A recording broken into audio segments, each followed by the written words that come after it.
Ô, Matheus, você comentou Xi Jinping, você comentou essa relação, né, talvez com a China. Eu queria entender um pouco da sua percepção, até mesmo sobre esse cenário geopolítico, né, e os impactos que a gente pode ver dessa guerra comercial sobre China, sobre Brasil, sobre os emergentes de uma forma geral. A gente pode ver algum movimento um pouco mais interessante até mesmo por aqui. A gente pode ver até o ministro e vice-presidente, o ministro do MIDI, que falou, olha, o Brasil tem muito a ganhar com os Estados Unidos tem muito a ganhar com o Brasil.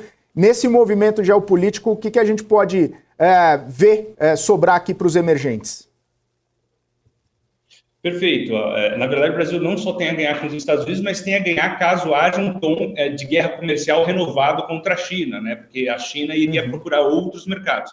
O mesmo serve, inclusive, para caso haja novas frentes dessa guerra comercial. É o que todo mundo tem especulado em relação à União Europeia. Então, Trump abriria duas frentes de guerra comercial, com a China e com a União Europeia. Esses dois players, né, tanto a China como a União Europeia, poderiam se nutrir, né, desse mercado que estaria sendo podado por conta das tarifas, de outros players, né, como o caso brasileiro. Né? Exemplo disso é o mercado agro brasileiro, que deveria se beneficiar, né, caso haja essa tarifação adicional e uma represália em resposta do governo chinês. Então, é um novo capítulo que se inicia. Então, a gente tem a ganhar justamente de uma relação mais profícua com os Estados Unidos, como também caso os Estados Unidos comecem a agredir comercialmente tanto a Europa como China.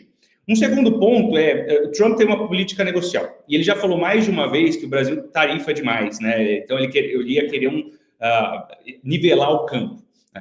Ao mesmo tempo, a gente tem uma faceta do presidente brasileiro, o presidente Lula, que é a pragmática. Ela tem sido apagada, né, ao longo dos últimos meses, a gente viu isso nos preços dos ativos financeiros, mas ela existiu no primeiro mandato do presidente Lula e ela ainda está presente lá, por mais que esteja adormecido, né, pelo menos na percepção do mercado ao longo dos últimos meses. Então, um presidente Lula pragmático e um Trump negocial, ainda que eles se odeiem, que é o que provavelmente vai acontecer, é possível que haja frutos dessa relação. Não estou falando que vai ser algo brilhante, né, vai ser algo mais próximo que a gente tem com o Milei, provavelmente na Argentina, né? A relação comercial do Brasil continua com a Argentina em franca expansão. A única coisa é que os dois chefes de Estado não se conversam, né? Eles não se gostam.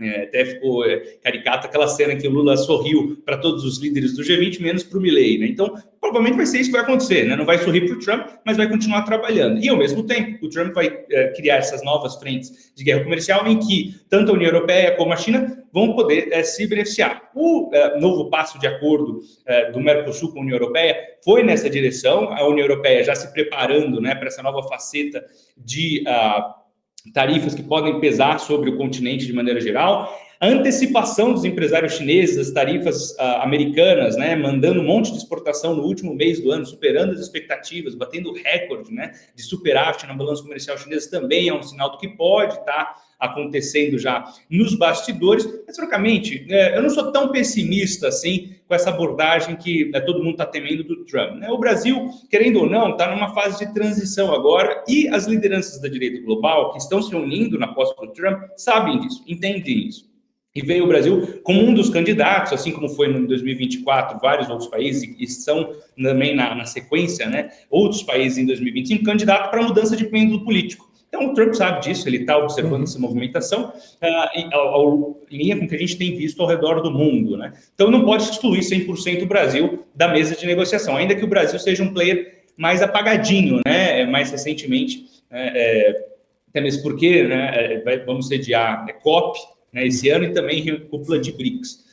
Nesse contexto, Trump tem tudo para criticar o Brasil, né, porque ele não gosta do BRICS e vai estar com uma retórica agressiva em relação à cúpula do clima da ONU. Né? Então, a gente tem essas facetas que o Brasil vai acumular para si em 2025, em detrimento do que foi 2024, né, com a cúpula do G20, que é mais simbólica, mas carrega sua importância internacional de maneira mais neutra, né? Aqui não, aqui tem um posicionamento adicional, então a gente se caracterizaria como um antagonista, né? Essa retórica menos globalista do Trump, mais patriótica, como ele fala, tá? Nas palavras dele, né? Um futuro não pertence aos globalistas, pertence aos patriotas. Essa é a retórica do Trump. Então, nesse sentido, a gente estaria num ponto realmente de transição. Não vai ter nada benéfico para o Brasil, mas a gente tem esses pontos em que a gente poderia, eventualmente, capturar algum upside, né? Potencial. Mas dentro de um contexto maior de mudança do pêndulo político em 2026 para o Brasil, sem dúvida.